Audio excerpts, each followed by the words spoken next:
Halo teman-teman, balik lagi bersama saya Fajar di channel Fajwi. Jadi di video kali ini kita akan membahas tentang materi dari matematika yang juga dari teman-teman request ke email saya, yang sebelumnya juga ada request melalui WhatsApp, yaitu tentang limit trigonometri. Tetapi sebelum masuk ke limit trigonometri, saya akan membahas dulu tentang definisi dan konsep dari limit yang juga akan berguna untuk dipakai di limit trigonometri.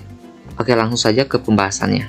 Nah, apa itu limit? Pernah gak kalian mendengar kata batas, hampir, atau mendekati? Misalnya kayak mereka hampir sampai ke kampus Unisba. Terus, bensin mereka hampir habis. Dan batas kecepatan mobil itu 50 mil per jam. Nah, kalian perhatikan kata yang saya merahin, itu ada kata kunci hampir. Nah, hampir berarti tidak sampai. Seperti pada gambar tampak ya, ada 3 orang ya. Ada orang pertama, orang kedua, dan orang ketiga. Mereka tidak sampai Unisba, tetapi hampir menuju Unisba. Oke, kita tahu ya bahwa orang pertama ini lebih dekat dengan kampus Unisba, tetapi yang kedua itu tidak ya, karena agak jauh. Tetapi ketiga orang ini hampir masuk ke kampus Unisba. Jadi dari gambar ini, hampir itu dapat dijelaskan sebagai sesuatu yang dekat terhadap sesuatu yang lain, tetapi tidak sampai ke sesuatu itu. Nah, dalam matematika juga, limit dapat diartikan sebagai batas, hampir, atau mendekati. Penulisan limit dalam matematika seperti tampak pada layar dan dibaca, limit fx untuk x mendekati nilai c adalah L. Nah, untuk memahami hal ini, kita harus memahami apa itu x yang mendekati nilai c itu ya. Nah, seperti yang disinggung sebelumnya, bahwa limit itu memiliki arti hampir atau mendekati, tetapi tidak sampai. Nah, tampak di layar, dalam matematika, ketika x mendekati 3 ya, berarti nilai x-nya itu nggak sampai 3, tetapi sangat dekat dengan 3, tidak sampai sama dengan 3. Nah, kayak x-nya itu dapat diganti dengan 2,99, 2,999, 2,9999, dan seterusnya, tetapi tidak sampai x-nya sama dengan 3. Atau x juga dapat didekati dari kanan ke kiri ya, yaitu 3,01, 3,001, dan 3,0001 sampai seterusnya. Tapi tidak sampai x sama dengan 3 ya.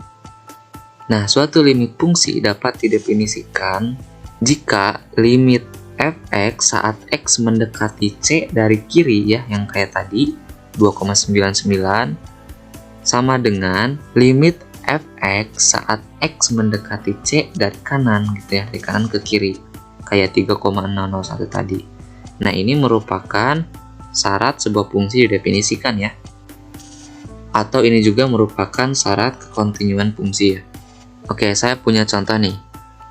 Contoh yang pertama, limit 2x ditambah 1 saat x mendekati 1. Nah, coba perhatikan pada tabel ini saya bagi menjadi 2 baris ya. Ada baris untuk x dan ada baris untuk 2x tambah 1. Nah, ketika x mendekati 1 dari kiri, berarti kita buat x-nya itu sama dengan 0,9, 0,99. Ketika saya mensubstitusikan 0,9 ke 2x tambah 1, hasilnya adalah 2,8.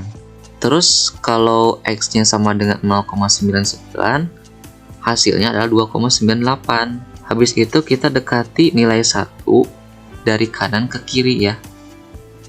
Berarti 1,1 berarti 2x tambah 1-nya 3,2. Habis itu 1,01, hasil fungsinya 3,02. Nah, pada saat x mendekati 1 dari kiri, hasil limit fungsinya adalah 2,98. Dia mendekati 3 tetapi tidak sampai 3 kan. Nah, di kanan juga sama. Untuk nilai 1,01, dia mendekati nilai 3,02. Hampir mendekati 3. Nah, jadi di limit 2x ditambah 1 saat X mendekati 1, nilainya adalah 3 ya. Untuk soal nomor 2 juga sama seperti ini. Kalian dapat lihat di layar ya, tabel-tabelnya. Nomor 3 juga sama. Nah, pertanyaannya, gimana kalau fungsinya lebih rumit? Apakah kita harus menentukan nilai limit dengan pendekatan seperti di atas? Adakah cara gampang, mudah, dan efisiennya? Nah, teman-teman, limit ini merupakan materi yang dapat diselesaikan dengan berbagai cara ya. Tidak hanya dengan pendekatan nilai X saja, seperti tampak pada layar. Tetapi ada cara gampang dan efisien ya dalam mengerjakan dan tidak memakan waktu banyak.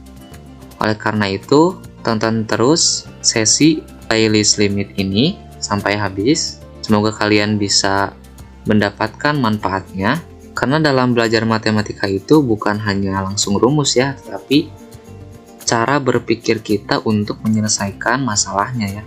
Jadi metode-metode lainnya akan saya bahas di video selanjutnya ya.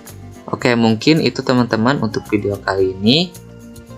Jangan lupa untuk share, subscribe, dan like bagi kalian yang suka. Untuk kalian yang masih bingung dengan materi limit ini, kalian bisa komen di bawah atau DM di Instagram. Kirim saya pesan melalui email tentang susahnya di mana. Dan bagi kalian yang masih belum bisa aljabar, insya Allah saya akan buatkan sesi tentang aljabar yang merupakan materi dari SMP ya, sehingga nantinya kita akan bisa mengikuti sesi limit ini ya. Tetapi pada video saya ini sebenarnya requestan dari kalian ya, jadi saya tidak membuat video secara berurutan. Oke, mungkin itu untuk video kali ini. Mohon maaf bila ada kesalahan. Sampai jumpa di video selanjutnya.